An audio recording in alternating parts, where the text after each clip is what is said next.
വഖഫ് നിയമഭേദഗതിയെക്കുറിച്ച് ഒരു അബ്ദുൾ റസാഖ് സംസാരിക്കുമ്പോൾ സ്വാഭാവികമായിട്ടും അതൊരു മുസ്ലിം വിഷയമാണ് എന്ന തെറ്റിദ്ധാരണ ഉണ്ടാകാനുള്ള എല്ലാ സാധ്യതയുണ്ട്. അതുതന്നെയാണ് അടിവരയിട്ട് പറയുന്നത്. വഖഫ് ഭേദഗതി ബില്ല് അല്ലെങ്കിൽ ഉമ്മീദ് എന്ന് പേരിട്ട് വിളിക്കുന്ന ഈ പുതിയ ബില്ല് ഒരു കാരണവശാലും ഒരു മുസ്ലിം വിഷയമല്ല. കാരണം അത് നമ്മുടെ ഭരണഘടന ഇവിടുത്തെ ന്യൂനപക്ഷ വിഭാഗങ്ങൾക്ക് നൽകുന്ന ഒരു സംരക്ഷണത്തിൻ്റെ വ്യവസ്ഥ ചെയ്യുന്ന ആർട്ടിക്കിൾ 26, ആർട്ടിക്കിൾ 25, ആർട്ടിക്കിൾ 30, ആർട്ടിക്കിൾ 14, 15 ഈ ആർട്ടിക്കിൾസിൻ്റെ മുഴുവൻ ലംഘനമാണ് ഇപ്പോൾ പാസ്സാക്കിയിട്ടുള്ള ഈ ബില്ലെന്ന് ഞാൻ പറയും. അപ്പം നേരത്തെ അനിലൊക്കെ സംസാരിക്കുമ്പം എന്തുകൊണ്ടാണ് ഈ ബില്ലിനെ എതിർക്കുന്നതെന്ന് ചോദിച്ചു കഴിഞ്ഞാൽ തീർച്ചയായിട്ടും ഇത് ഇന്ത്യൻ ഭരണഘടനയുടെ അന്തസ്സത്തക്ക് ഘടകവിരുദ്ധമായിട്ടുള്ള വ്യവസ്ഥകൾ ഉൾക്കൊള്ളുന്ന ഒരു സംവിധാനമാണ് എന്നുള്ളത് തന്നെയാണ്. പിന്നെ എന്തിനാണ് ഈ ബില്ല് ഇത്ര ധൃതി പിടിച്ച് റിജുവിനെ പോലെയുള്ള ഒരു മിനിസ്റ്റർ കഴിഞ്ഞ വർഷം പാർലമെൻറ്റിൽ കൊണ്ടുവരുന്നു, ഉടനെ അത് അവരുടെ തന്നെ സഖ്യകക്ഷികളുടെ നിർബന്ധപ്രകാരം JPCക്ക് വിടുന്നു, പിന്നീട് നീണ്ട ചർച്ചകൾ നടക്കുന്നു, അവസാനം ഓൾ ഓഫ് എ സഡൻ കഴിഞ്ഞ ആഴ്ചയിൽ അത് പാർലമെൻറ്റിൽ അവതരിപ്പിക്കുന്നു. നിങ്ങൾ ആലോചിക്കേണ്ടത് ഇതിൻ്റെ ദോഷവശങ്ങൾ മുഴുവൻ പറയുമ്പോഴും ഈ ബില്ല് കൊണ്ടുവന്നിട്ടുള്ള ധനാത്മകമായിട്ടുള്ളൊരു മാറ്റത്തെക്കുറിച്ച് പറയാനാണ് ഞാൻ ആദ്യം ആഗ്രഹിക്കുന്നത്. കാരണം ഈ ബില്ലിനെതിരെ 18 മണിക്കൂർ ചർച്ച, burning the midnight oil, the whole opposition leaders, what I can say, ഈ പറയുന്ന ഇതിൻ്റെ അജണ്ട മുഴുവൻ എക്സ്പോസ് ചെയ്യുന്ന രീതിയിൽ നീണ്ട 18 മണിക്കൂർ ഈ ബില്ലിനെക്കുറിച്ചുള്ള ചർച്ച നടന്നു. ആ ഭരണകക്ഷിയിൽപ്പെട്ട സഖ്യകക്ഷികളിൽ തന്നെ അന്തഃഛിദ്രം ഉണ്ടാക്കാൻ ഇതിനിടയായി എന്നുള്ളതാണ്. നമുക്കറിയാം, ബീഹാറിലെ ഈ പറയുന്ന ജനതാദൾ യുവിനകത്ത് ധാരാളം പേര് ഇപ്പോൾ ഈ കഴിഞ്ഞ ദിവസങ്ങളിലായിട്ട് പാർട്ടിയിൽ നിന്നും രാജിവെക്കുന്നുണ്ട്. അതുപോലെ തന്നെ തെലുഗുദേശം പാർട്ടിക്കകത്ത് ആഭ്യന്തരമായിട്ടുള്ള ശിഥിലീകരണം ആരംഭിച്ചു കഴിഞ്ഞു. ഇങ്ങനെ നോക്കുമ്പോൾ ഇത് ഒരുപക്ഷെ 2014 ശേഷം ഇന്ത്യയുടെ പാർലമെൻറ്റിലെ ഇരുസഭകളിലും ഇത്ര സജീവമായിട്ട് ഈ ഭരിക്കുന്ന പാർട്ടിയെ എക്സ്പോസ് ചെയ്തുകൊണ്ടുള്ള ഒരു ചർച്ച നടന്നിട്ടില്ല. അങ്ങനെ ആദ്യമായി നടന്നു എന്നുള്ളത് ഈ ബില്ല് ഉയർത്തിയിട്ടുള്ള ധനാത്മകമായിട്ടുള്ളൊരു വശമാണ്.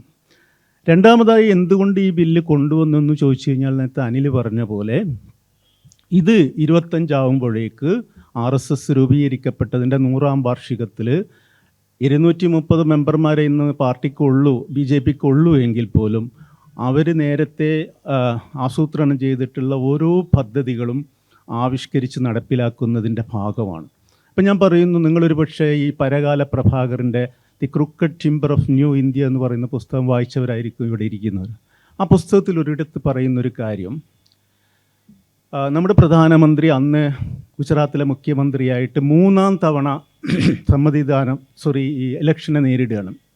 3ാം തവണ മുഖ്യമന്ത്രിയായിട്ട് ഇലക്ഷനെ നേരിടുന്ന ഒരു ഇലക്ഷൻ കാലത്ത് ഇദ്ദേഹം ഒരു സിഫോളജിസ്റ്റ് കൂടിയായിരുന്നു. ആ സിഫോളജിസ്റ്റായിട്ടുള്ള പരകാല പ്രഭാകർ ഇങ്ങനെ പോകുമ്പോൾ ഒരു ഗ്രാമത്തിൽ വണ്ടി നിർത്തുന്നു. അവിടെ കുറേ കർഷകർ ഗോതമ്പ് കൊയ്തെടുത്തിട്ട് ഒരു മരച്ചുവട്ടിൽ റെസ്റ്റ് ചെയ്യുകയാണ്. അപ്പോൾ അവരോട് ചോദിക്കുകയാണ്, ഇദ്ദേഹം കാറൊക്കെ ഇറങ്ങി ചെന്നിട്ട് അവരോട് ചോദിക്കുകയാണ്, അല്ല, നിങ്ങൾ ആർക്കാണ് ഇത്തവണ വോട്ട് ചെയ്യുന്നത്? അപ്പം മോദിജിക്ക് എന്ന് വളരെ കൃത്യമായിട്ട് പറഞ്ഞു, മോദിക്കാണ് ഞങ്ങൾ വോട്ട് ചെയ്യുന്നത്. പക്ഷെ രണ്ടാമത് അദ്ദേഹം ചോദിക്കുന്നു, എന്തുകൊണ്ട് നിങ്ങൾ മോദിക്ക് വോട്ട് ചെയ്യുന്നു? അപ്പോൾ ആരും മിണ്ടുന്നില്ല. നിരന്തരമായിട്ട് അദ്ദേഹം ആ ചോദ്യം ആവർത്തിക്കുന്നു. അവസാനം അദ്ദേഹം പറയുകയാണ്, നിങ്ങളുടെ ഈ ഗ്രാമത്തിൽ വെളിച്ചമില്ല, വൈദ്യുതിയില്ല, വെള്ളമില്ല, അവശ്യ വസ്തുക്കളൊന്നും തന്നെ ലഭ്യമല്ലാതെ പരിമിതമായിട്ടുള്ള ഈ സാഹചര്യത്തിൽ ഇപ്പോഴും നിങ്ങൾ ജീവിക്കുന്നു. എന്നിട്ടും എന്താണ് 3ാം തവണയും മോദിക്ക് വോട്ട് ചെയ്യുന്നതെന്ന് ചോദിച്ചപ്പോൾ, നിർബന്ധിച്ചപ്പോൾ അതിലെ കൂട്ടത്തിലുള്ള വയസ്സായിട്ടുള്ള ആൾ പറയുകയാണ്, वो उन लोगों को सबक सिखा दिया വോ ഉൻ ലോഗോ കോ സബക് സിക്കാ ദിയ, ഗുജറാത്തി ഭാഷയിലാണ്. എന്ന് പറഞ്ഞു കഴിഞ്ഞാൽ അദ്ദേഹം, മോദിജി, ആ കൂട്ടരെ നല്ലൊരു പാഠം പഠിപ്പിച്ചിട്ടുണ്ട്. ആ കൂട്ടരെന്ന് പറയുന്നത് മിയാക്കളാണ്, അവിടുത്തെ മുസ്ലിങ്ങളാണ്. അപ്പം ഞാൻ പറഞ്ഞു വരുന്നത്, വോട്ട് ചെയ്യാൻ ഈ ഒരൊറ്റ സിംഗിൾ കാരണം മതി വടക്കേ ഇന്ത്യയിൽ എന്നുള്ളതാണ്. പക്ഷേ ആ വെറുപ്പിൻ്റെ പ്രത്യയശാസ്ത്രം പടർത്തുക എന്നുള്ളതാണ്. പക്ഷെ ആ വെറുപ്പ് ഒരു തവണ പടർത്തിക്കഴിഞ്ഞാൽ അത് അവിടെ നിൽക്കില്ല. നിരന്തരമായി ആ വെറുപ്പ് നിലനിൽക്കണമെന്നുണ്ടെങ്കിൽ ഓരോരോ സംഭവങ്ങൾ വേണം. അതുകൊണ്ടാണ് 370 വകുപ്പ് എടുത്തു കളയുന്നത്, അതുകൊണ്ടാണ് യൂണിഫോം സിവിൽ കോഡ് കൊണ്ടുവരുന്നത്, അതുകൊണ്ടാണ് CAA വരുന്നത്, അതുകൊണ്ടാണ് ഇപ്പോൾ ഈ പറയുന്ന ബില്ല് വരുന്നത്. അപ്പോൾ ഈ ബില്ല് വരുമ്പോൾ ഞാൻ പറയുന്നത്, ഈ റഫേൽ ലെംകിനാണ് എനിക്ക് തോന്നുന്നത് വംശഹത്യ അല്ലെങ്കിൽ ജിനോസൈഡ് എന്ന് പറയുന്ന വാക്ക് ആദ്യമായിട്ട് കോയിൻ ചെയ്യുന്നു. അദ്ദേഹം പറയുന്ന വേറൊരു കാര്യമുണ്ട്, cultural genocide. So cultural genocide of a people is as important as this genocide or physical extinction of the group, physical annihilation of the group. ഒരു ജനതക്കെതിരായിട്ടുള്ള വംശഹത്യക്ക് മുമ്പായിട്ട് എല്ലായ്പ്പോഴും തന്നെ ഒരു സാംസ്കാരിക വംശഹത്യ നടന്നിരിക്കുമെന്നുള്ളതാണ്. അപ്പോൾ ആദിത്യ മുഖർജിയെ പോലെയുള്ള ഒരു ചരിത്രകാരൻ പറയുന്നത്, through out history, in every places of history, all the genocides are being preceded by the community being demonized, their history being distorted, their names being dropped, and they are being pushed into the ghettos, so that there won't be any day-to-day exchanges between the people and the enemies.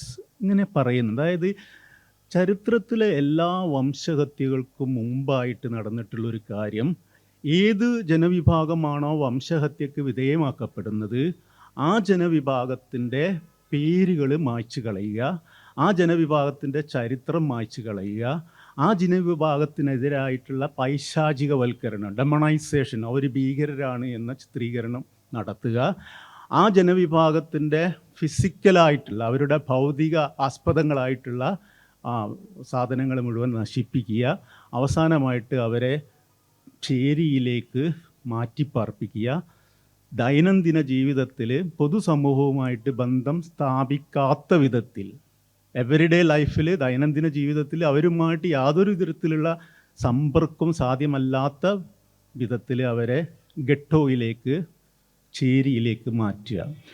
ഇപ്പം നിങ്ങൾ കണ്ടു കഴിഞ്ഞാൽ ഈ പറയുന്ന ആദിത്യ മുഖർജി പറയുന്ന എല്ലാ കാര്യങ്ങളും ഇന്ത്യയിലെ മുസ്ലിങ്ങൾക്കെതിരെ നടന്നുകൊണ്ടിരിക്കുന്നുണ്ട് എന്നുള്ളത് നിങ്ങൾക്ക് കാണാൻ പറ്റും.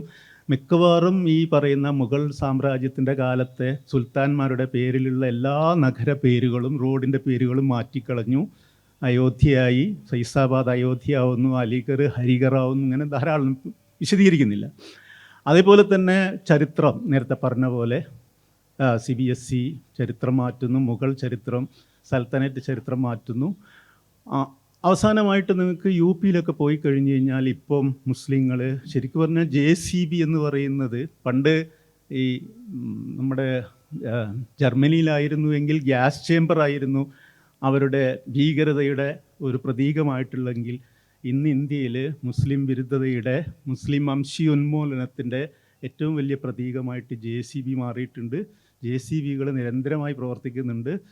ഞാൻ നിങ്ങൾക്ക് വാക്ക് തരുന്നു, അടുത്ത ആഴ്ച മുതൽ UP-യിലെ എല്ലാ JCBകൾക്കും നല്ല പണി വരുമെന്നുള്ളതാണ്. അത്രയധികം കേസുകൾ. ഞാൻ പറഞ്ഞാൽ ഈ ബില്ല് രാഷ്ട്രപതി ഒപ്പിട്ടതിൻ്റെ പിറ്റേ ദിവസം ആദിത്യനാഥ് എന്ന് പറയുന്ന UP-യിലെ മുഖ്യമന്ത്രി ഒരു ഉത്തരവ് കൊടുക്കുന്നത്, 1000 ചില്ലുവാനം കേസുകൾ, ഡിസ്പ്യൂട്ടുകൾ, ഗവൺമെൻറ്റും വഖഫ് ബോർഡും തമ്മിലുള്ള ഡിസ്പ്യൂട്ടുകളിൽ എത്രയും നേരത്തെ തീരുമാനമെടുക്കണമെന്ന് പറഞ്ഞുകൊണ്ട് ജില്ലാ കളക്ടർമാർക്ക് ഉത്തരവ് കൊടുത്തിട്ടുണ്ട്.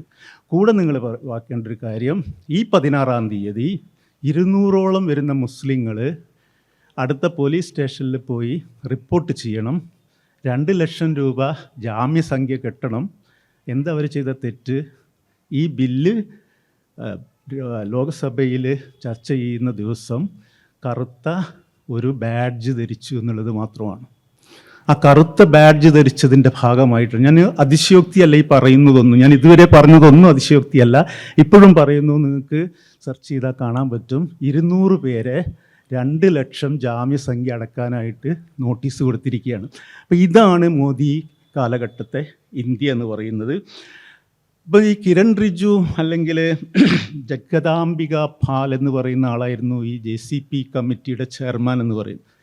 ഇത് ഒരു ജോയിൻറ്റ് പാർലമെൻ്ററി കമ്മിറ്റിക്ക് വിട്ടു. ഈ JPC കമ്മിറ്റിയുടെ ചെയർമാൻ എന്ന് പറയുന്നത് ജഗദാംബിക പാൽ എന്ന് പറയുന്നത് 2014 വരെ കോൺഗ്രസ്സുകാരനായിരുന്നു എന്ന് കൂടെ നിങ്ങൾ ശ്രദ്ധിക്കുക. കോൺഗ്രസിൻ്റെ മുഖ്യമന്ത്രിയായ ആളാണ്. അദ്ദേഹമാണ് ഏറ്റവും കടുത്ത ഭാഷയിൽ ഈ പറയുന്ന JPC ചർച്ചയിൽ ഇതിൻ്റെ ഈ വ്യവസ്ഥകൾക്കെതിരായിട്ട് ഉയർന്ന ഓരോ ആരോപണത്തിനെയും കടുത്ത ഭാഷയിൽ, അതുപോലെ തന്നെ 31 JPC മെമ്പർമാരിൽ 10 പേരെ ഒരു ദിവസം നിയമസഭയിൽ നിന്ന് പുറത്താക്കുന്നുണ്ട്. ഈ ചർച്ചയിൽ ഈ ഏകപക്ഷീയമായിട്ട് വ്യവസ്ഥകൾ ഇതിനകത്ത് എഴുതി ചേർത്തു എന്ന ആരോപണം ഉന്നയിച്ചതിൻ്റെ പേരിൽ. അപ്പം നിങ്ങൾ ആലോചിച്ച് നോക്കുക. അപ്പം ഹിമന്ത ബിശ്വാസല്ലേ നമ്മുടെ ആസാം ഹെമന്ത ബിശ്വാസ്, അയാൾ ആരാന്ന് നിങ്ങൾ ആലോചിച്ച് നോക്കുക. 2014 വരെ കോൺഗ്രസിൻ്റെ MP-യും മന്ത്രിയൊക്കെ ആയ ആളാണ്. ഇന്ന് ഇന്ത്യയിൽ ഏതെങ്കിലും ഒരു സംസ്ഥാനത്ത് ഇത്ര ഭീകരമായിട്ട് മുസ്ലിം വിരുദ്ധ പ്രവർത്തനങ്ങൾ നടത്തുന്നുണ്ടെങ്കിൽ, മുസ്ലിം വംശീയ ഉന്മൂലന പ്രവർത്തനങ്ങൾ നടത്തുന്നുണ്ടെങ്കിൽ അത് ആസാമിലാണ്. അതിന് നേതൃത്വം കൊടുക്കുന്നത് പഴയ കോൺഗ്രസ്സുകാരനായ ഈ മുഖ്യമന്ത്രിയാണ്. ഞാൻ ആശങ്കികമായിട്ട് പറയുകയാണ്. ഇനി എന്താണ് ഞാൻ നേരത്തെ പറഞ്ഞ ഈ ഇതിനകത്തുള്ള ഭരണഘടനാ വിരുദ്ധത എന്ന് ചോദിച്ചു കഴിഞ്ഞാൽ, ഞങ്ങൾക്കറിയാം ഈ സച്ചാർ കമ്മീഷൻ 2006 സച്ചാർ കമ്മീഷൻ റിപ്പോർട്ടിൽ വളരെ കൃത്യമായിട്ട് ഈ വഖഫ് സ്വത്തുക്കൾ ഉപയോഗിച്ചുകൊണ്ട് സമുദായത്തിൻ്റെ സാംസ്കാരികമായിട്ടുള്ള വിദ്യാഭ്യാസപരമായിട്ടുള്ള ഉന്നമനത്തിനായിട്ട് ക്ഷേമത്തിനായിട്ട് അത് ഉപയോഗിക്കണം എന്നുള്ള ഒരു വലിയ റെക്കമെൻഡേഷൻ ഉണ്ട്. ഒരുപക്ഷെ ഇപ്പോൾ ഈ ബില്ല് കൊണ്ടുവരുന്ന ഈ മന്ത്രി അടക്കം പറയുന്ന, അല്ലെങ്കിൽ BJP അടക്കം പറയുന്നത്, ഇത് ഞങ്ങൾ നല്ല ഉദ്ദേശത്തോടു കൂടിയാണ്, സ്വോദ്ദേശത്തോടു കൂടിയാണ് ഈ ബില്ല് കൊണ്ടുവരുന്നത്. ഈ ബില്ലിലെ പൈസ എടുത്തിട്ട് ഞങ്ങൾക്ക് ഈ വിദ്യാഭ്യാസ പ്രവർത്തനങ്ങൾക്ക് വേണ്ടി വിനിയോഗിക്കാൻ പറ്റും. നിങ്ങൾ ആലോചിക്കേണ്ട ഒരു കാര്യം, നിങ്ങൾ വിൻസൺ കാസിൽ കണ്ടിട്ടുണ്ടോ? ബാംഗ്ലൂരിൽ TTCയുടെ വലിയ ഒരു കാസിൽ തന്നെയാണത്. അത് ഈ പറയുന്ന വഖഫ് ഭൂമിയിലാണ്. ഇനി Calcutta golf club, Tollygunge golf club എന്നൊക്കെ പറയുന്നത് കൽക്കട്ട നഗരത്തിലെ ഹൃദയഭാഗത്തിലാണ്. അപ്പം ഞാൻ പറയുന്നത്, ഈ പറയുന്ന 9.5 ലക്ഷം ഏക്കർ ഭൂമി മൊത്തത്തിൽ ഇന്ത്യയിലുള്ളത്, ആ 9.5 ലക്ഷം ഭൂമിയിൽ നിന്നും കിട്ടുന്ന വരുമാനം എന്ന് പറയുന്നത് അതിൻ്റെ ടോട്ടൽ വാല്യൂയുടെ 2.7% മാത്രമാണ്. അപ്പോൾ സച്ചാർ കമ്മീഷൻ മുന്നോട്ട് വെച്ച ഒരു ആശയം എന്ന് പറയുന്നത്, ഇത് മര്യാദക്ക് മാർക്കറ്റ് റേറ്റിൽ ഇതിൻ്റെ വാടക നിശ്ചയിച്ച് കിട്ടുകയാണെന്നുണ്ടെങ്കിൽ ഈ വെള്ളം കോരികളും വിറകുവെട്ടുകളും രക്ഷാപിള്ളർമാരുമായിട്ട് കൽക്കട്ടയിലോ ഡൽഹിയിലെയോ മുസ്ലിങ്ങൾ ജീവിക്കേണ്ട കാര്യമില്ലെന്ന്. അത്രയധികം സമ്പത്ത്. എന്താ സംഭവിക്കുന്നതെന്ന് ചോദിച്ചു കഴിഞ്ഞാൽ, പഴയ 50 രൂപയിലായിരിക്കും ഈ ഗോൾഫ് ക്ലബ്ബൊക്കെ ഇപ്പോഴും കൊടുക്കുന്നത്. അതായത് ബ്രിട്ടീഷ് കാലഘട്ടത്തിൽ ഫിക്സ് ചെയ്ത വാടക. അത് പുതുക്കി നിശ്ചയിക്കാനോ അതിന് കാര്യമായിട്ട് ഗവൺമെൻറ്റിൽ ഇടപെടലുകൾ നടത്താനോ, അങ്ങനെ ഒരുപക്ഷെ ഈ കമ്മ്യൂണിറ്റിക്ക് ഗുണപ്രദമാവുന്ന രീതിയിൽ. അതുപോലെ തന്നെ ഡൽഹിയിൽ 6000 കോടിയുടെ ആസ്തിയുണ്ട് വഖഫ് സ്വത്തുക്കൾക്ക്. നിങ്ങൾ ആലോചിക്കേണ്ട, ലക്നൗ, ഡൽഹി, കൽക്കട്ട, ഹൈദരാബാദ് തുടങ്ങിയിട്ടുള്ള മെട്രോ നഗരങ്ങളിലാണ് ഏറ്റവും കൂടുതൽ വഖഫ് സ്വത്തുക്കളുള്ളത്. കോടികൾ വില മതിക്കും. അതേസമയം വേറൊരു കാര്യം നിങ്ങൾ ശ്രദ്ധിക്കേണ്ടത്, ഈ ബില്ലിൻ്റെ കൂടെ തന്നെ വലിയൊരു പെരുന്നുണ പരത്തുന്നുണ്ട്. അത് നമ്മുടെ ഇന്ത്യൻ റെയിൽവേ കഴിഞ്ഞാൽ, അല്ലെങ്കിൽ ഇന്ത്യൻ ആർമിയുടെ തലം കഴിഞ്ഞു കഴിഞ്ഞാൽ ഏറ്റവും കൂടുതൽ സമ്പത്തുള്ളത് വഖഫ് ബോർഡിന് കീഴിലാണ്. അത് പെരുന്നുണയാണ് എന്നുള്ളതിന് തെളിവെന്താണെന്ന് വെച്ച് കഴിഞ്ഞാൽ, ആന്ധ്ര, തമിഴ്നാട്, തെലുങ്കാന, ഈ 3 സംസ്ഥാനങ്ങൾക്ക് കൂടെ 11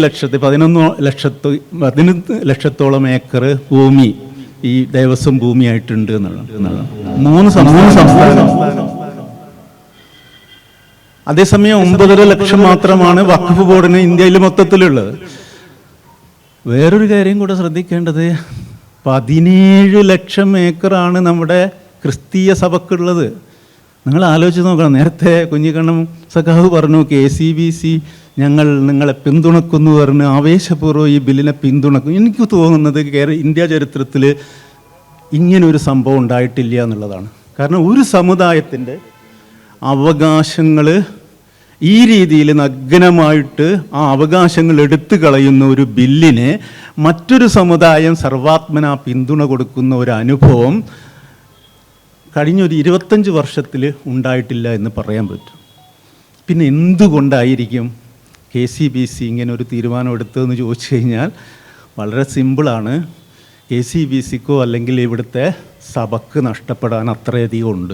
17 ലക്ഷം ഏക്കർ ഭൂമി അവരുടെ കയ്യിലുണ്ട്. നിങ്ങൾ കേരളത്തിൽ വെറുതെ ഒന്ന് ആലോചിച്ച് നോക്കാം. നിങ്ങൾ തൃശ്ശൂർ, എറണാകുളം, കോട്ടയം 3 നഗരങ്ങൾ എടുത്ത് നോക്കുക. ആ നഗരങ്ങളിലെ കണ്ണായ ഭൂമി, എത്ര കോടി വിലമതിക്കുന്ന ഭൂമി ആരുടെ കയ്യിലാണ്? അപ്പോൾ ഇത് സംരക്ഷിക്കപ്പെടാനായിരിക്കും ഒരുപക്ഷെ ഞങ്ങൾക്കെതിരായിട്ട് ഈ വാള് വരാതിരിക്കാനുള്ള ഒരു മുൻകൂർ ജാമ്യമാണോ എന്ന് നമ്മൾ സംശയിക്കേണ്ടതുണ്ട്. അത് പറയുമ്പം ചരിത്ര വിദ്യാർത്ഥി എന്നുള്ളതിൽ എനിക്ക് ഓർമ്മ വരുന്നത് മുസോളിനി ആൻഡ് പോപ്പ് എന്ന് പറയുന്ന കെർസറുടെ ഒരു പുസ്തകമുണ്ട്. ആ പുസ്തകത്തിൽ 1920-30 കാലത്ത് അന്നത്തെ പോപ്പ് പയസ് 11 മുസോളിനിയുമായിട്ട് ഒരു രഹസ്യസന്ധിയിൽ ഏർപ്പെടുകയും അങ്ങനെ മുസോളിനിയുടെ എല്ലാ ഫാഷിസ്റ്റ് പദ്ധതികൾക്കും പൂർണ്ണ പിന്തുണ പോപ്പ് കൊടുക്കുകയും ചെയ്യുന്നുണ്ട്. പകരം പോപ്പിന് കിട്ടുന്ന എന്താണ്? വത്തിക്കാൻ എന്ന് പറയുന്ന ഇറ്റലിക്കകത്ത് ചെറിയൊരു രാജ്യത്തിൻ്റെ, സ്വതന്ത്ര രാജ്യത്തിൻ്റെ നിർമ്മിതിയാണ്. അപ്പം ഞാൻ പറയുന്നത് ചരിത്രപരമായിട്ട് ഈ പറയുന്ന തിരുസഭയ്ക്ക് ഇങ്ങനെയൊക്കെ ചില ഏർപ്പാടുകളുണ്ട്. അത് തന്നെയാണോ? പിന്നെ ഏറ്റവും അവസാനം വേണമെങ്കിൽ പറയാവുന്നത് ഈ മുനമ്പം വിഷയവുമായി ബന്ധപ്പെട്ടുകൊണ്ടായിരിക്കും. കാരണം ഇത് പാസ്സാകുന്നതോടുകൂടി മുനമ്പത്തെ നമ്മുടെ അൽമായന്മാരുടെ ഭൂമി സംരക്ഷിക്കപ്പെടുമെന്നാണ് ഒരു പറഞ്ഞു വരുത്തിയിട്ടുള്ള BJP അടക്കം പറഞ്ഞു വരുത്തിയിട്ടുള്ള ഒരു പെരുന്നുണ. എന്നാൽ ഏതാണ്ട് ഇപ്പം കാര്യങ്ങൾ മനസ്സിലായിട്ടുണ്ട്. അതിലെ പുതുതായിട്ട് ചേർത്തിട്ടുള്ള ഈ JPC റിപ്പോർട്ടിൻ്റെ കൂടെ പുതുതായി ചേർത്ത 2A എന്ന് പറയുന്ന ഒരു സബ് സെക്ഷനാണ് ഇവരതിന് ഉപോത്ഫലകമായി ചൂണ്ടിക്കാണിക്കുന്നത്. ആ സബ് സെക്ഷൻ പറയുന്നത് ഈ പറയുന്ന ട്രസ്റ്റുകളുടെ ഭൂമിയോ അല്ലെങ്കിൽ ട്രസ്റ്റുകളുടെ സമ്പത്ത്, ഇതിനു മുമ്പോ പിമ്പോ രൂപപ്പെട്ടിട്ടുള്ള ട്രസ്റ്റുകളുടെ സമ്പത്ത് വഖഫ് ബോർഡിന് അവകാശവാദം ഉന്നയിക്കാൻ പറ്റില്ല. അപ്പോൾ ഇവർ പറയുന്നത് എന്താണെന്ന് വെച്ച് കഴിഞ്ഞാൽ ഈ മുനമ്പത്തേത് ഫറൂഖ് കോളേജ് എന്ന് പറയുന്ന ഒരു ട്രസ്റ്റിന് കൊടുത്തതായതുകൊണ്ട് ട്രസ്റ്റിൻ്റെ ഭൂമിക്ക് വഖഫിന് അധികാരമുണ്ടാവില്ല എന്ന് ഈ കൃത്യമായിട്ട് ഇത് പറയുന്നത് കൊണ്ട് നമുക്ക് വളരെ സേഫാണ് എന്നതാണ് ഇവർ പറഞ്ഞു വരുത്തിയത്. പക്ഷെ വഖഫ് വളരെ കൃത്യമായിട്ട് 50-ലും അതിന് ശേഷമുള്ള നിരന്തരമായ കോടതി വിധികളിൽ ഈ മുനമ്പത്തെ വിഷയമെന്ന് പറയുന്നത് അത് വഖഫ് ഭൂമിയാണ് എന്ന് കൃത്യമായിട്ട് മാനേജ്മെൻറ്റ് തന്നെ അങ്ങോട്ടേക്ക് അവകാശപ്പെട്ട് അത് രജിസ്റ്റർ ചെയ്തിരിക്കുന്ന അങ്ങനെയാണ്. അതുകൊണ്ട് നമ്മളതിലേക്ക് പോകുന്നില്ല. പക്ഷേ ഇപ്പോൾ അതിൻ്റെ സ്ഥിതി എന്താണെന്ന് വെച്ച് കഴിഞ്ഞാൽ ട്രിബ്യൂണലിൻ്റെ കയ്യിലാണ്. ട്രിബ്യൂണൽ വിധിക്കുകയാണ് ഇത് ഫറൂഖ് കോളേജ് എന്ന് പറയുന്ന ട്രസ്റ്റിന് കൊടുത്തിട്ടുള്ള ഒരു ഗിഫ്റ്റാണ് എന്ന് ട്രിബ്യൂണൽ വിധിക്കുകയാണെങ്കിൽ മാത്രമേ ഈ പറയുന്ന മുനമ്പത്ത് അവിടുത്തെ അവകാശികൾക്ക് ഭൂമി കിട്ടുകയുള്ളൂ. പക്ഷേ നമുക്ക് കാണാവുന്ന ഒരു കേസ് എന്ന് പറയുന്നത് അതിനുള്ള സാധ്യത വളരെ വിരളമാണ്. ഞാൻ പറഞ്ഞു വരുന്നത് ഇത് ഫറൂഖ് കോളേജ് മാനേജ്മെൻറ്റും അതുപോലെ തന്നെ ഇവിടുത്തെ ഇച്ഛാശക്തിയുള്ള ഒരു ഗവൺമെൻറ്റും കൂടിയിരുന്ന് പരിഹരിക്കേണ്ട ഒരു വിഷയമായിരിക്കും. ഈ പ്രശ്നം കൊണ്ട് അല്ലെങ്കിൽ ഈ പുതിയ വഖഫ് ബില്ല് കൊണ്ട് ഇതിൽ രക്ഷപ്പെടുമെന്നുള്ള ധാരണ അസ്ഥാനത്താണ് എന്നുള്ളത്. പക്ഷേ അത് പറഞ്ഞിട്ടായിരിക്കണം ഒരു പക്ഷേ KCBC പോലെയുള്ളവർ ഈ ബില്ലിനെ പിന്തുണച്ചിട്ടുണ്ട്. ഇനി ബില്ലിൽ 26-ാം വകുപ്പിൻ്റെ ലംഘനം എന്താണെന്ന് ചോദിച്ചു കഴിഞ്ഞാൽ ഈ ബില്ലനുസരിച്ച് ഞാൻ അബ്ദുൾ റസാഖിന് ഒരു വഖഫ് ചെയ്യാൻ പറ്റില്ല. എന്തുകൊണ്ട് പറ്റില്ല? നാളിതുവരെ പറ്റിയിരുന്നു. നിങ്ങൾക്കറിയുന്ന പോലെ 1953, 1995, 2013 പൂർവ്വകാലങ്ങളിൽ നിരന്തരമായിട്ട് വഖഫ് ബില്ലുകളെ അമെൻഡ് ചെയ്തുകൊണ്ടേയിരിക്കുന്നുണ്ട്. കാരണം വഖഫ് നിങ്ങൾക്കറിയാം, ഇപ്പോൾ തളിപ്പറമ്പൊക്കെ മുസ്ലിം ഉമ്മത്തെ അല്ല മുസ്ലിം ജമാഅത്തിൻ്റെ കീഴിലുള്ള ഭൂമി ആരൊക്കെ ചേർന്ന് അപഹരിച്ചു എന്നുള്ളത് നമുക്ക് പാട്ടാണ്. അതൊക്കെ കൂടുതലായി വിപുലമായിട്ട് അതിലേക്കൊക്കെ അന്വേഷിച്ച് കഴിഞ്ഞാൽ പലരുടെയും ഇവിടുത്തെ വലിയ രാഷ്ട്രീയക്കാരുടെയൊക്കെ തന്നെ പൊയ്മുഖം അടിഞ്ഞു വീഴുമെന്നുള്ളത് നമുക്കറിയാം. അതുകൊണ്ട് ഈ വഖഫ് സ്വത്ത് അന്യാധീനപ്പെടുന്നത് നേരത്തെ തന്നെയുള്ള കാര്യമാണ്. ബ്രിട്ടീഷ് കാലഘട്ടത്തിൽ അന്യാധീനപ്പെടുന്നത് തടയാൻ വേണ്ടിയിട്ട് നിയമനിർമ്മാണം നടത്തിയിട്ടുണ്ട്. അതിനു മുമ്പ് ഒരു പക്ഷേ ഔറംഗസേബ്, അക്ബർ, അതുപോലെ തന്നെ ഈ സൽത്തനേറ്റ് അലാവുദ്ദീൻ ഖിൽജി ഇവരൊക്കെ തന്നെ ഈ വഖഫ് സ്വത്ത് അപഹരിച്ച കാസിമാരെ പുറത്താക്കുന്നതിൻ്റെയൊക്കെ ധാരാളം അനുഭവങ്ങളുണ്ട്. അപ്പോൾ ഇത് നേരത്തെ ഉണ്ട്, ഇപ്പോഴും ഉണ്ട്. അതുകൊണ്ടായിരിക്കണം നിരന്തരമായിട്ട് ഓരോ 10 വർഷം കൂടുമ്പോഴും പല കമ്മീഷനുകളെ നിയമിച്ചുകൊണ്ട് വഖഫ് നിയമങ്ങൾ പുനഃപരിശോധിക്കപ്പെടുന്നത്. പക്ഷേ ഇപ്പം നടക്കുന്നത് പുനഃപരിശോധനയല്ല, മറിച്ച് അത് വളരെ കൃത്യമായിട്ടും ഒരു സമുദായത്തെ പൂർണ്ണമായിട്ട് പൊതുമണ്ഡലത്തിൽ നിന്ന് അവരുടെ അവകാശങ്ങൾ അങ്ങനെ തന്നെ നിഷേധിക്കുക. അതിലേക്കാണ് ഞാൻ വരാൻ പോകുന്നത്. 26-ാം വകുപ്പ് പറയുന്നത് ഓരോ പ്രത്യേക സമുദായത്തിനും ഇവിടെ അവരുടെ മത പ്രവർത്തനങ്ങൾ നടത്താനുള്ള സ്വാതന്ത്ര്യമുണ്ട്. അവർക്ക് സ്ഥാപനങ്ങൾ നടത്താം, അവർക്ക് വഖഫാക്കാം, അവർക്ക് ഭൂമിയുടെ ഉടമസ്ഥാവകാശം കൈയാളാം, ഇതിനൊക്കെയുള്ള അവകാശമുണ്ടെന്ന് പറയുന്നത്. പക്ഷേ ഇവിടെ പറയുന്നു അബ്ദുൾ റസാഖ് എന്ന പേരുള്ള ഒരാൾക്ക് ഇനി മുതൽ വഖഫ് കൊടുക്കാൻ പറ്റില്ല. ഞാൻ കഴിഞ്ഞ 5 വർഷമായിട്ടൊരു പ്രാക്ടീസിങ് മുസ്ലിമാണ് എന്ന് തെളിയിക്കണം. ആര് തെളിയിക്കും? ഞാൻ കഴിഞ്ഞ 5 വർഷമായിട്ടൊരു മുസ്ലിമാണ് എന്ന്? മുസ്ലിം വിശ്വാസ പ്രമാണം അനുസരിച്ച് ജീവിക്കുന്ന ഒരാളാണ്. ഞങ്ങളുടെ വിശ്വാസം അനുസരിച്ച്, അല്ലെങ്കിൽ പൊതുവെ മുസ്ലിം ഉമ്മത്തിൻ്റെ വിശ്വാസം അനുസരിച്ച് ലാ ഇലാഹ ഇല്ലല്ലാഹ് മുഹമ്മദ് റസൂലുള്ളാഹ് എന്ന് പറഞ്ഞു കഴിഞ്ഞാൽ മുസ്ലിമായി എന്നാണ്. അത് മാത്രം മതി, വേറെ ഒന്നും വേണ്ട. പക്ഷേ ഇവരത് സമ്മതിക്കില്ല. നിങ്ങൾ ക്രെഡിബിളായിട്ട് കഴിഞ്ഞ 5 വർഷമായിട്ട് പ്രാക്ടീസിങ് മുസ്ലിമാണ് എന്ന് തെളിയിക്കണം. എന്തായാലും മാത്രമേ. ഇനി ഇതിനേക്കാളൊക്കെ ഡിസ്ക്രിമിനേഷൻ എവിടെയാണെന്ന് നിങ്ങൾക്കറിയോ? കഴിഞ്ഞ ദിവസം ചന്ദ്രബാബു നായിഡു പറയാണ്, തിരുപ്പതി തിരുമല ആസ്ഥാനത്ത് അല്ലെങ്കിൽ ആ ദേവസ്വത്തിൻ്റെ 18 ജീവനക്കാർ ഒന്നുകിൽ അവരെ ട്രാൻസ്ഫർ ചെയ്യണം. ഈ തിരുമല ദേവസ്വത്തിൽ നിന്ന് പണിയെടുക്കുന്ന എംപ്ലോയീസിൻ്റെ കാര്യമാണ് പറഞ്ഞത്, അല്ലാതെ ഇതിൻ്റെ ഭരണം നടത്തുന്ന കമ്മിറ്റിയിലല്ല. ആ പണിയെടുക്കുന്ന 18 പേര് ഒന്നുകിൽ ഇവിടെ നിന്ന് ട്രാൻസ്ഫറായി പോകണം, അല്ലെങ്കിൽ അവർ സ്വമേധയാ വളണ്ടറി റിട്ടയർമെൻറ്റ് വാങ്ങണം. കാരണം അവർ അഹിന്ദുക്കളാണ്. ഇതേ കക്ഷിയാണ് 3-ാം തീയതി പാർലമെൻറ്റിൽ TDPയുടെ പാർട്ടിയെ കൊണ്ട് ഈ ബില്ലിൽ ഒപ്പുവെപ്പിച്ചത്. ഏത് ബില്ലിൽ? ആ ബില്ലിൽ കൃത്യമായിട്ട് പറയുന്നു, ഇനിമേൽ കേന്ദ്ര വഖഫ് കൗൺസിലായാലും സംസ്ഥാന വഖഫ് ബോർഡിലായാലും മുസ്ലിം ഭൂരിപക്ഷം മെമ്പർമാരുണ്ടാവണമെന്ന് നിർബന്ധമില്ല. 2 പേരുണ്ടാവണമെന്നേ പറയുന്നുള്ളൂ. സംസ്ഥാന വഖഫ് ബോർഡിലാണെങ്കിൽ 11 പേരാണ്. ആ 11 പേരിൽ 2 പേരുണ്ടായാൽ മതി. കേന്ദ്ര വഖഫ് ബോർഡിൽ 22 പേരാ, അതിൽ മാക്സിമം 10 പേര് മുസ്ലിങ്ങളായാൽ മതി എന്ന് പറഞ്ഞു കഴിഞ്ഞാൽ, പിന്നെ ഇതിൽ എക്സിക്യൂട്ടീവ് ഓഫീസർ എന്ന് പറയുന്നത് നേരത്തെയുള്ള കൺട്രോളർക്ക് പകരം ഇപ്പോൾ ജില്ലാ കളക്ടറാണ് എന്ന് പറഞ്ഞു കഴിഞ്ഞാൽ, ഇത് ഏതെങ്കിലും ഇന്ത്യയിലെ ഹിന്ദു, സിഖ്, ജൈൻ ഏതെങ്കിലും വിഭാഗത്തിൻ്റെ ഏതെങ്കിലും ട്രസ്റ്റ് നടത്തുന്ന ഏതെങ്കിലും സ്ഥാപനത്തിൻ്റെ അഡ്മിനിസ്ട്രേഷനിൽ ആരെങ്കിലും അനുവദിക്കുകയോ? ഇതുവരെ അനുവദിച്ചിട്ടില്ല. ഈ ഗവൺമെൻറ് ഏതെങ്കിലും ദേവസ്വം ബോർഡിൽ ഒരു മുസ്ലിമിനെയോ അല്ലെങ്കിൽ ഒരു ക്രിസ്ത്യാനിയോ മെമ്പറായിട്ട് കൊണ്ടുവരണമെന്നൊരു നിയമനിർമ്മാണം നടക്കുമോ? അതാണ് ഞാൻ പറഞ്ഞത്. ആർട്ടിക്കിൾ 14-ൻ്റെ കൃത്യമായ ലംഘനമാണ്. there shall be no discrimination on the basis of caste and creed എന്നാണ് പറയുന്നത്. മതത്തിൻ്റെയോ ജാതിയുടെയോ പേരിൽ ഒരു ഇന്ത്യൻ പൗരന് വിവേചനം ഉണ്ടാകാൻ പാടില്ല. ഇവിടെ വിവേചനമാണ്. കാരണം വഖഫ് സ്വത്തുക്കളുടെ നിയന്ത്രണത്തിൽ മറ്റ് സമുദായക്കാരുടെ പ്രാതിനിധ്യം ഉണ്ടാവണമെന്ന് പറയുന്ന ഒരു ഗവൺമെൻറ് മറ്റേതെങ്കിലും സമുദായത്തിൻ്റെ ഇത്തരത്തിലുള്ള ചാരിറ്റബിളായിട്ടുള്ള സ്ഥാപനങ്ങളുടെ ഭരണത്തിൽ മറ്റ് സമുദായക്കാരെ ഉൾപ്പെടുത്തുന്ന ഒരു സംവിധാനം ഇന്ന് ഇന്ത്യയിലില്ല, അതുണ്ടാവാനും പോകുന്നില്ല. നേരത്തെ പറഞ്ഞ പോലെ പല വഖഫുകളും, ഇപ്പം നിങ്ങൾ കൊയിലാണ്ടിയിൽ ഒരു അഹമ്മദ് ദർഗയുണ്ട്. കൊയിലാണ്ടി അങ്ങാടിയിൽ തന്നെ സമുദ്രതീരത്ത്. ആ അഹമ്മദ് ദർഗയുടെ രേഖ പറയുന്നത് 1793 അങ്ങ് ആർക്കോട്ടിലേക്കുള്ള ധാരാളം മുതലിയാർമാർ, ഹിന്ദുക്കളായിട്ടുള്ള, അതേപോലെ തന്നെ അയ്യങ്കാർമാരും ധാരാളമായിട്ട് ഈ ദർഗക്ക് ഭൂമി ദാനം ചെയ്തതിൻ്റെ രേഖകൾ നമ്മുടെ കയ്യിലുണ്ട്. അപ്പം ഇങ്ങനെ ഹിന്ദുക്കളായിട്ടുള്ള ധാരാളം പേര്, അല്ലെങ്കിൽ അമുസ്ലിങ്ങളായിട്ടുള്ള ധാരാളം അഭ്യുദയകാംക്ഷികൾ ഈ പറയുന്ന ഇന്ത്യയിലൊട്ടാകെയുള്ള സ്ഥലങ്ങളിൽ ഇതുപോലെ ദാനം ചെയ്തിട്ടുണ്ട്. ഇനി മേലാൽ അത് സാധ്യമല്ല. ഈ ദാനം ചെയ്തത് തന്നെ അതിൻ്റെ സാധുത എന്തായിരിക്കും എന്നുള്ളതിനെക്കുറിച്ച് നമ്മൾ ആലോചിക്കേണ്ടതുണ്ട്.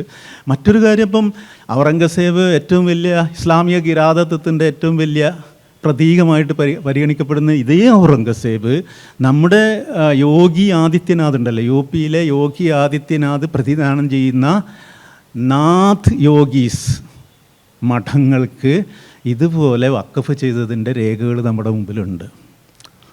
അദ്ദേഹം പ്രതിദാനം ചെയ്യുന്ന സന്യാസി മഠത്തിന് ഔറംഗസേബ്, ഗോരഖ്പൂരിൽ ഔറംഗസേബിൻ്റെ കാലത്ത് ഇങ്ങനെയുള്ള വഖഫ് ചെയ്തതായി. അപ്പം ഇവിടെ സമുദായ ഭേദമന്യേ പരസ്പരം അങ്ങോട്ടും ഇങ്ങോട്ടും ഒക്കെ ഇത് ചെയ്യുന്നുണ്ട്. ഇപ്പം ഈ പുതിയ നിയമം അനുസരിച്ച് 5 കൊല്ലമെങ്കിലും പ്രാക്ടീസ് ചെയ്യുന്ന ഒരു മുസ്ലിമിനെ ഈ വഖഫ് ചെയ്യാൻ പറ്റുമെന്ന് പറഞ്ഞു കഴിഞ്ഞാൽ 2 കൊല്ലം മുമ്പ് ഇസ്ലാം മതം സ്വീകരിച്ച ഒരു ധനാഢ്യന് ഇനി ഈ 5 കൊല്ലം കഴിയുന്നവരെ അത് കൊടുക്കാൻ പറ്റില്ല എന്ന് പറയുന്നത് ഒരു പൗരൻ്റെ അവകാശ ലംഘനമല്ലേ? അതാണ് പ്രശ്നം. അതേപോലെ തന്നെ ഒരു ഹിന്ദുവിന് ഒരു മുസ്ലിം പ്രസ്ഥാനത്തിനോ അല്ലെങ്കിൽ സ്ഥാപനത്തിനോ ഇത് ചെയ്യാൻ കഴിയില്ല എന്നുള്ളത്. വേറെ ഒന്ന്, സ്റ്റേറ്റ് വഖഫ് ബോർഡുകളെ നോക്കുകുത്തികളാക്കിക്കൊണ്ട് സെൻട്രൽ വഖഫ് ബോർഡിന് എല്ലാ അധികാരങ്ങളും കൈയാളുന്ന അവസ്ഥയാണ് വരാൻ പോകുന്നത്. മാത്രമല്ല, ഈ വഖഫ് ബോർഡിലെ എക്സിക്യൂട്ടീവ് ഓഫീസർമാർ നാളിതുവരെ കേരളത്തിലൊക്കെ അത് മുസ്ലിം സമുദായത്തിൽപ്പെട്ട കളക്ടർമാരെയോ മജിസ്ട്രേറ്റുമാരെയോ ആക്കുന്നൊരു പതിവുണ്ടായിരുന്നു. അതും നിർത്തിക്കളഞ്ഞു. അതുകൊണ്ട് ഇനി അങ്ങോട്ട് വഖഫുകളുടെ മുകളിലുള്ള കേന്ദ്രത്തിൻ്റെ പിടിമുറുക്കമാണ് ഉണ്ടാകാൻ പോകുന്നത്. അത് ചില്ലറ കാര്യമല്ല. ഞാൻ പറഞ്ഞു 9 ലക്ഷം ഹെക്ടർ സ്ഥലം മൊത്തം ഇന്ത്യയിൽ ഈ പറയുന്ന വഖഫ് ഭൂമിയുടെ കയ്യിലുണ്ട്. ഇപ്പം ഡൽഹി ഡെവലപ്മെൻറ്റ് അതോറിറ്റി ഏതാണ്ട് 800ഓളം കേസുകൾ DDA-യുമായിട്ട് ബന്ധപ്പെട്ട് വഖഫ് ബോർഡുമായിട്ടുണ്ട്. അപ്പോഴാണ് ഇതിലൊരു പുതിയ വ്യവസ്ഥ വരുന്നത്. അതായത് ഇനി ഈ രേഖകളില്ലാത്ത വഖഫ് ബൈ യൂസ് എന്നാണ് അതിന് പറയുന്നത്. ഉപയോഗത്താൽ വഖഫായിട്ടുള്ള, അതായത് നമുക്ക് രേഖയൊന്നും ഉണ്ടാവില്ല. 500-600 നൂറ്റാണ്ടുകൾക്ക് മുമ്പ് കൊടുത്തിട്ടുള്ള വഖഫായിരിക്കും. ഒരു ഖബറിസ്ഥാനോ അല്ലെങ്കിൽ ഒരു പള്ളിക്കോ ഒക്കെ കൊടുത്തിട്ട് അതിന് കൃത്യമായ രേഖയൊന്നും ഉണ്ടാവില്ല. പക്ഷേ നൂറ്റാണ്ടുകളായിട്ട് അതൊരു പ്രത്യേക സമുദായം ഉപയോഗിക്കുന്നതാണ്, മുസ്ലിം സമുദായം ഉപയോഗിക്കുന്നതാണ് എന്നുള്ള നിലയിൽ അതിനെ വഖഫായി പരിഗണിച്ചുകൊണ്ട് മുന്നോട്ട് പോവുകയായിരുന്നു ചെയ്തിരുന്നത്. ഇപ്പം വഖഫ് ബൈ യൂസ് എന്ന് പറയുന്നത് റദ്ദാക്കി കളഞ്ഞു. ഇനി എന്താ ഉണ്ടാവാൻ പോകുന്നതെന്ന് അറിയാം നിങ്ങൾക്ക്. യു പിയിൽ അത് തുടങ്ങും. അതാണ് ഞാൻ പറഞ്ഞത്, JCBക്ക് പണി തുടങ്ങും എന്നുള്ളത്. കാരണം ഒരു സർക്കാർ ഏജൻസി പറയാണ് ഇനി രേഖയൊന്നുമില്ല, പക്ഷേ ഇത് ഞങ്ങളുടേതായിരുന്നു എന്ന് വെറുതെ ഒരു അവകാശവാദം ഉന്നയിച്ചു കഴിഞ്ഞു കഴിഞ്ഞാൽ അതിൽ തീരുമാനമെടുക്കേണ്ടത് ആരാണ്? യു പിയിലെ ഒരു ജില്ലാ കലക്ടർ. യു പിയിലെ ജില്ലാ കലക്ടർ ആര് പറയുന്നതായിരിക്കും കേൾക്കുക? അതിനകത്തുള്ള ഈ മുത്തവല്ലി പറയുന്നതായിരിക്കുമോ? അല്ല. അപ്പോൾ അതാണ് സംഭവിക്കാൻ പോകുന്നത്. ഇത് ഒട്ടും അതിശയോക്തിയില്ലാതെ പറയുകയാണ്. ഏതാണ്ട് 35% വഖഫ് ഭൂമി നിലനിൽക്കുന്നത് യു പിയിലാണ്, ആന്ധ്രയിലുണ്ട്, ബംഗാളിലുണ്ട്. ഇവിടെയൊക്കെയാണ് ഏറ്റവും കൂടുതൽ കോൺസെൻട്രേഷൻ ഉള്ളത്. പക്ഷേ യു പിയിലെ അലഹബാദ്, അതുപോലെ തന്നെ ലക്നൗ, അതുപോലെ തന്നെ ആഗ്ര തുടങ്ങിയിട്ടുള്ള നഗരങ്ങളിലാണ് പ്രധാനമായിട്ട് ഈ ഭൂമി കോൺസെൻട്രേറ്റ് ചെയ്തിട്ടുള്ളത്. അതുകൊണ്ട് തന്നെ ഈ ഗവൺമെൻറ്റിനെ സപ്പോർട്ട് ചെയ്യുന്ന ലാൻഡ് മാഫിയൊക്കെ ഡൽഹിയിൽ, അതുപോലെ ഡൽഹി ഡെവലപ്മെൻറ്റ് അതോറിറ്റിയൊക്കെ കണ്ണായ സ്ഥലത്താണ്. കാരണം മുഗൾ കാലഘട്ടത്തിലെ വഖഫുകളാണ്. സ്വാഭാവികമായിട്ടും അത് ഈ ഓൾഡ് ഡൽഹിയിലും ന്യൂ ഡൽഹിയുടെ ചില ഭാഗങ്ങളിലുമായിട്ട് പരന്ന് കിടക്കുകയാണ്. അതിനൊന്നും നമുക്ക് വിലമതിക്കാത്ത സമ്പത്താണ്, അതൊക്കെ സ്വത്താണ്. പക്ഷേ അത് ഈ പറയുന്ന 2.7% മാത്രമാണ് അതിൽ നിന്ന് വരുമാനം കിട്ടുന്നത്. എന്തുകൊണ്ട് കിട്ടുന്നില്ല എന്ന് ചോദിച്ചു കഴിഞ്ഞാൽ അതിലേക്ക് ഇൻവെസ്റ്റ് ചെയ്ത്, ഇപ്പം നഗരഭാഗത്തുള്ള ആ പ്രദേശങ്ങളിലെ ഭൂമിയിൽ ഇൻവെസ്റ്റ് ചെയ്തുകൊണ്ട് ഈ പറയുന്ന കൊമേഴ്സ്യൽ കോംപ്ലക്സ് ഒക്കെ എടുക്കുകയാണെന്നുണ്ടെങ്കിൽ എത്രയോ ഇരട്ടി ലാഭം ഉണ്ടാക്കിക്കൊണ്ട് ഒരു BOT അടിസ്ഥാനത്തിലെങ്കിലും ഒരു സർക്കാർ സപ്പോർട്ട് ചെയ്തുകൊണ്ട് വേണമെങ്കിൽ. പക്ഷേ അപ്പോഴും പറയുന്നത് ഈ ബില്ല് ഞങ്ങൾ കൊണ്ടുവരുന്നത് ന്യൂനപക്ഷങ്ങളിലെ പാവപ്പെട്ടവരെ സഹായിക്കാനാണ്. വിദ്യാഭ്യാസം നിങ്ങൾ ആലോചിച്ച് നോക്കൂ. ഈ മൗലാന ആസാദ് ഫെലോഷിപ്പ് അടക്കം 5 ഫെലോഷിപ്പ് നിർത്തിക്കഴിഞ്ഞ ഒരു കൂട്ടരാണ് പറയുന്നത് ഇതിൻ്റെ സാധനം എടുത്തിട്ട് ഞങ്ങൾ ഇവരെ സഹായിക്കുമെന്ന്. അപ്പോൾ അതിനകത്ത് ലക്ഷ്യം വേറെയാണ് എന്നുള്ളത് വളരെ കൃത്യമാണ്. അതേപോലെ തന്നെ ഈ 40-ാം വകുപ്പ് ഒക്കെ തന്നെ ഈ നേരത്തെ പറഞ്ഞ സംസ്ഥാന വഖഫ് ബോർഡിൻ്റെ എല്ലാ അധികാരങ്ങളും കവരുന്നതാണ്. വേറൊരു ചോദ്യം ഈ റിജുവിനോട് പാർലമെൻറ്റിലെ ഡിസ്കഷനിൽ ചോദിച്ചു, ഇതേ മാതൃകയിൽ നിങ്ങൾക്ക് മറ്റ് സമുദായത്തിൽ അല്ലെങ്കിൽ ദേവസ്വം ബോർഡ് ഭരണത്തിൽ ഇതേ മാതൃക പിന്തുടർന്നുകൊണ്ട് ബില്ല് കൊണ്ടുവരൂ എന്ന് പറയുമ്പോൾ ഉത്തരവില്ല. അതേപോലെ തന്നെ ഇതുപോലെയുള്ള ഒരുപാട് ചോദ്യങ്ങൾ ഇതേ മാതൃക പിന്തുടർന്നുകൊണ്ട് നിങ്ങൾക്ക് എന്തുകൊണ്ട് മറ്റ് സമുദായങ്ങളുടെ മറ്റ് മതസമുദായങ്ങളുടെ വിഭാഗങ്ങളുടെ ഈ ചാരിറ്റബിൾ ഇൻസ്റ്റിറ്റ്യൂഷൻ്റെ ഭരണത്തിൽ ഈ മാതൃക പിന്തുടർന്നുകൊണ്ട് ബില്ല് കൊണ്ടുവരുന്നു കൂടാ എന്ന ചോദ്യത്തിന് അദ്ദേഹം ഉത്തരം പറയുന്നില്ല എന്നുള്ളതാണ്. അപ്പം വളരെ കൃത്യമാണ് ഇതിനകത്ത് ഇവരുടെ നിലപാട്. അപ്പോൾ ഞാൻ അവസാനിപ്പിക്കുകയാണ്. ഈ സംഭവം മുസ്ലിങ്ങളെ സ്നേഹിച്ചിട്ടല്ല, മറിച്ച് നേരത്തെ പറഞ്ഞ പോലെ ഈ കൾച്ചറൽ ജനോസൈഡിൻ്റെ ഭാഗമായിട്ട് സാംസ്കാരികമായിട്ടുള്ള ഒരു വംശഹത്യയുടെ ഭാഗമായിട്ട് ഇനിയും അവശേഷിക്കുന്ന അവരുടെ ഭൗതിക തെളിവുകൾ ഇല്ലാതെയാക്കുക എന്നുള്ളത് തന്നെയാണ്. കാരണം കണ്ണായ സ്ഥലത്തുള്ള ഈ സ്മാരകങ്ങളൊക്കെ വേണമെങ്കിൽ അവർക്ക് അവകാശപ്പെടാം. ഇപ്പോൾ ഈ കണ്ണമ്പറമ്പ് ശ്മശാനം പോലെയുള്ള ശ്മശാനങ്ങൾ 660 ഹെക്ടർ സ്ഥലത്തുള്ള ഇത്രയും വിശാലം ഈ ഇത്തരത്തിലുള്ള ശ്മശാനങ്ങളൊക്കെയാണ് ഈ വഖഫ് ഭൂമി എന്ന് പറയുന്നത്.